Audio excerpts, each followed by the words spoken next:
Од вчера 19 февруари во просториите на библиотеката Искра во Кочани е отворена изложба на творбите од едукативната работилница Прошетка низ минатото, што ја организира музејската збирка од Кочани во состав со Археолошкиот музеј на Македонија.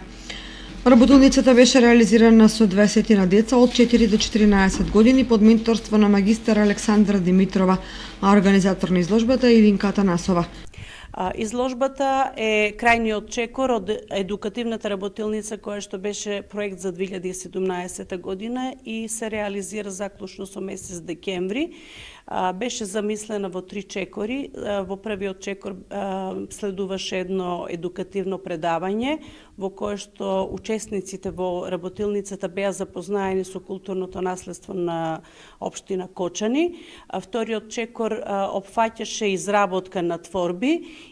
При работилницата беа вклучени учениците од училиштето за цртање и сликање кој што работи во состав на Домот на културата Бели Мугри во Кочани и беа вклучени околу 20 дечиња на различна возраст помеѓу 4 и 14 години, со тоа што тие сами во зависност од своите желби и амбиции и од можностите си ги одбраа предметите кои што веќе ги имаа видено на едукативното предавање, кои што ќе сакаат понатаму да ги представат.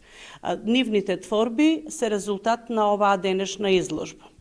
Нашата цел беше преку едукативно предавање да им го приближиме културното наследство на начин на кој што најбрзо ќе можат да го восприемаат и да го осознаат тоа културно наследство, заради тоа што нивна љубов во случајов е сликарството и цртањето, обидувајќи се да ги насликаат предметите кои што веќе ги имаат видено, ќе можат малку повеќе да осознаат за нив, да примат повеќе податоци и на некој начин да им остане подолго време во сеќавање тоа што го научиле од предавањето. Музејската збирка континуирано организира вакви тематски едукативни работилници од областа на културното наследство од 2004 година па наваму.